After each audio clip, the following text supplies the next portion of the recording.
Craig has a problem. He's in a funk. I am Joseph. This is Input English. For those of you joining us for the first time, Input English is a channel created to provide comprehensible input for people around the world who would like to improve their listening comprehension and their speaking ability in English. Comprehensible input is arguably the best way to learn English. In the library of videos on this channel, we have a number of videos that explain how comprehensible input works. So today we have a story about Craig and how he's going to get some advice from his dad. So let's get started. As you may know, Craig is 11 years old and he is the older brother of Bobby. At the moment, Craig is in a funk. That is, he has low energy. He's not enthusiastic. He's feeling kind of low.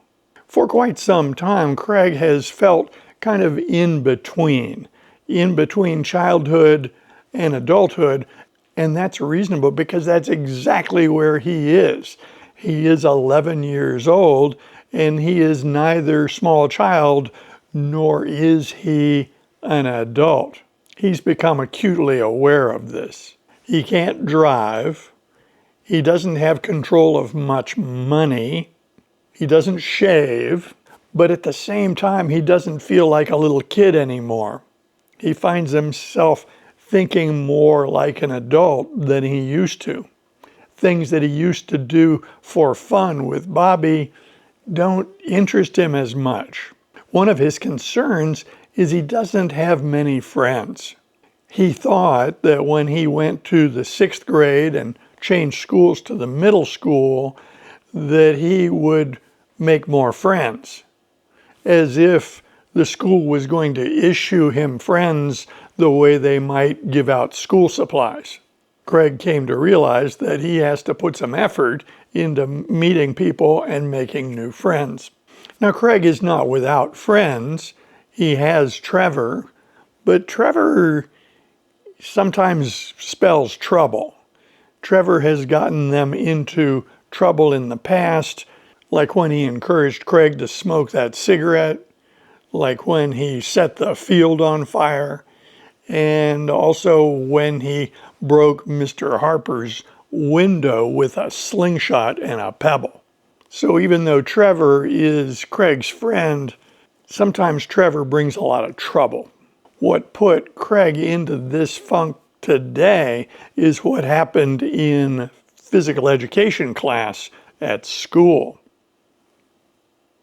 In the 6th grade at his school, PE classes, that is physical education classes, are co-ed. That is, the boys and the girls play together in the same class. The activities in PE class vary depending upon the weather and the season. Now that the weather's getting better, they're outside more than they had been during the winter. This week, the PE coach lined all the kids up, and each child had to show their abilities to do some exercises. There were 3 exercises that needed to be done and demonstrated in front of everybody.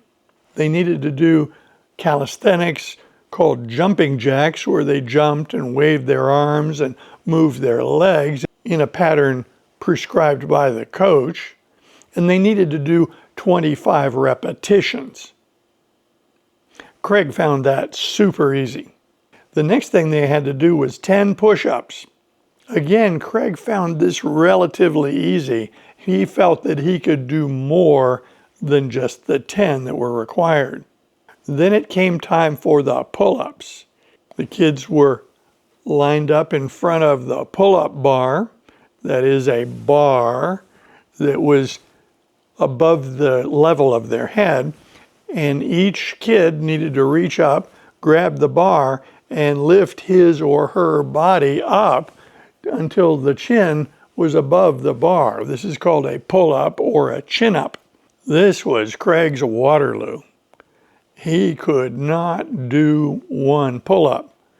The standard required by the coach was 2 pull-ups done by each kid. Craig could not do 2 pull-ups. He could not even do 1 pull-up. When he got part way up to the bar, his strength gave out. He found this very embarrassing. It was in front of the whole class. It was in front of the girls. It was in front of everybody. So now, Craig's in a funk. He's not feeling very good about himself. On this day, Craig came home, did his homework, and practiced the saxophone for 30 minutes. They had dinner, and he was in his room thinking about this problem of the pull-ups and the fact that he wasn't strong enough to lift his own weight and do a proper chin-up. Since he couldn't solve this problem, he figured he better go talk to his dad about it.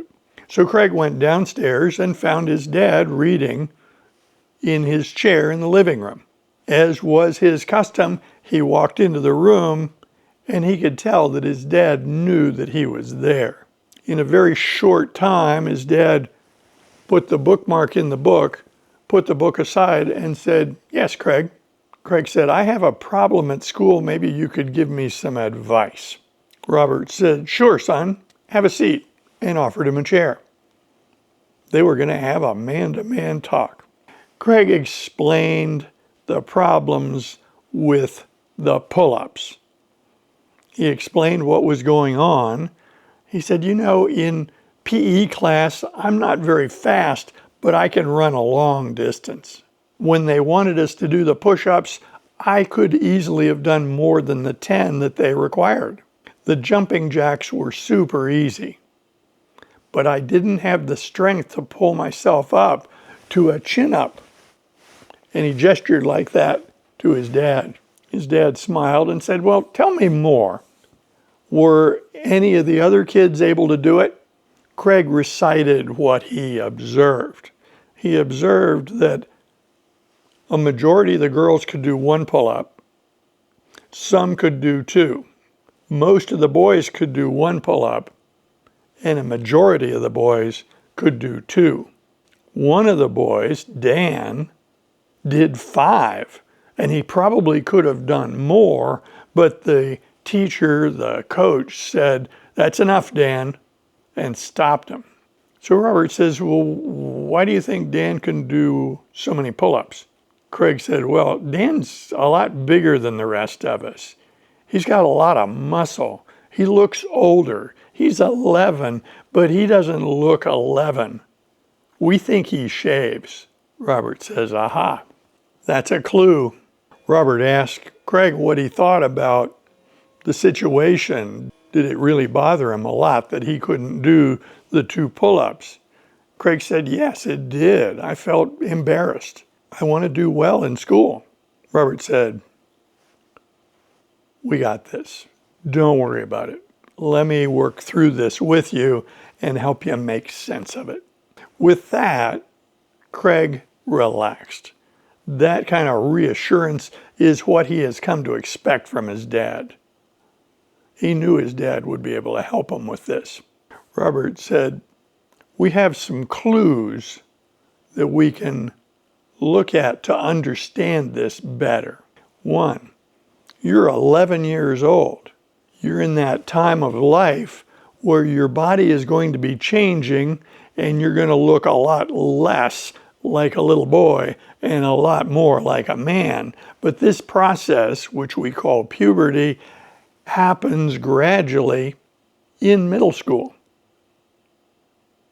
It sounds like this kid, Dan, who had no trouble with the pull-ups, has probably gone through puberty, and that's why you think he shaves, and it's why he was able to do those pull-ups. The hormones that young men get when they go through puberty help them build muscle much better. So it makes sense that he would be able to do the pull-ups. Craig nodded. Starting to make sense.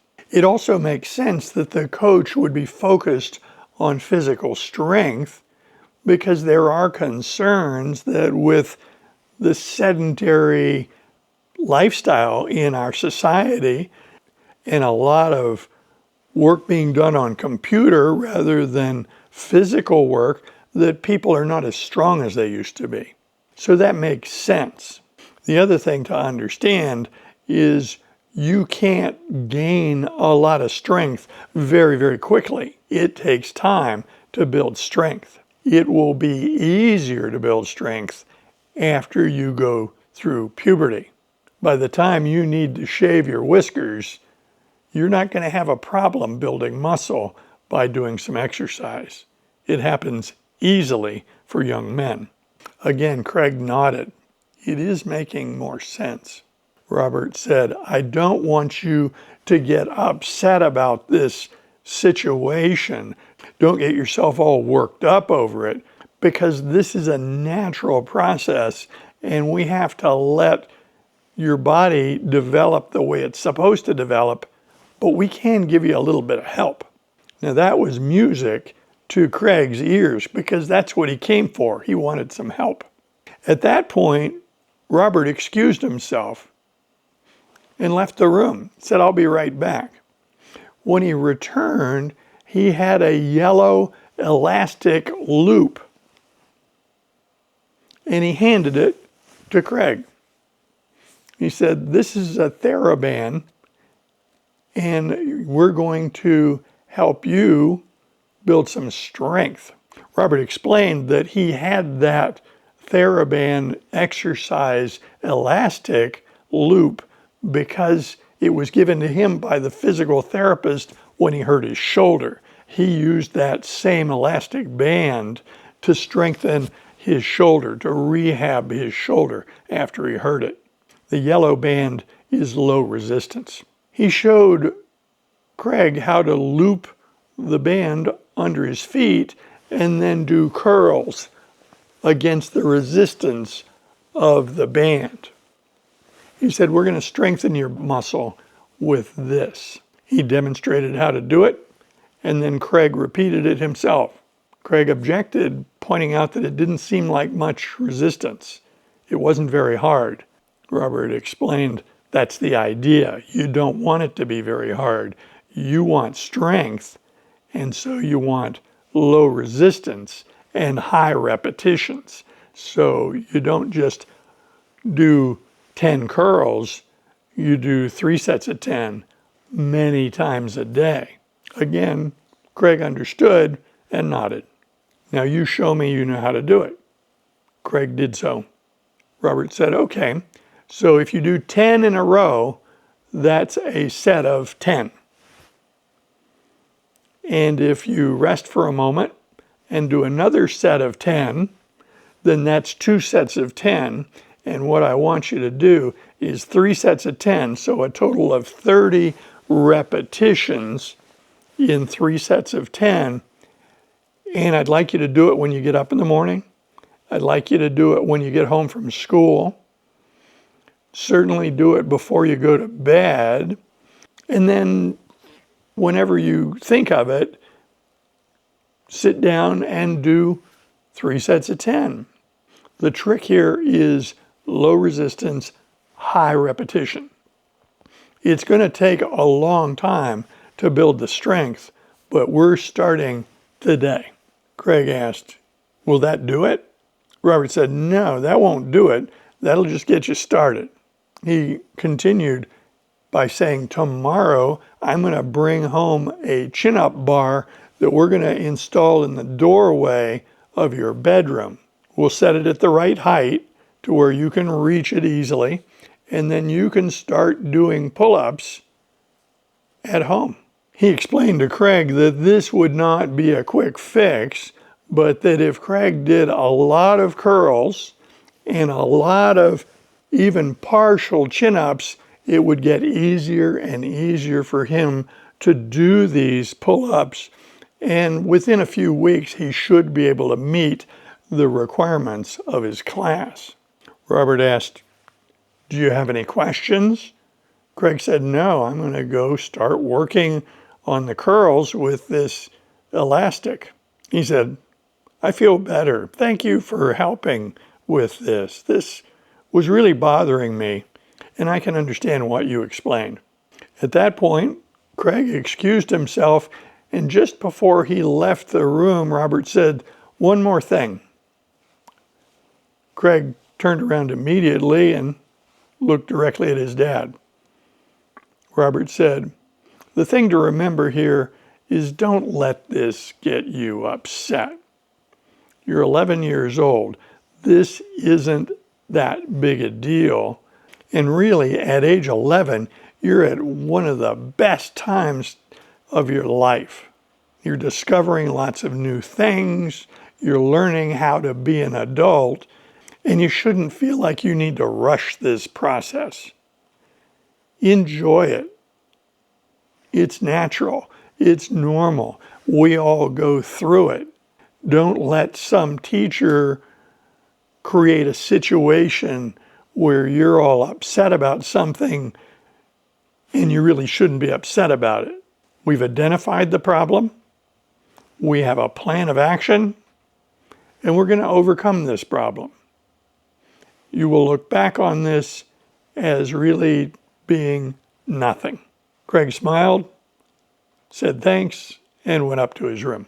The following day, indeed, Robert went to the sporting goods store and bought a nice chin-up bar to install in the doorway of Craig's room. He did not forget. I invite comments below, and if you like videos like this, be sure to click on this one next. See you soon.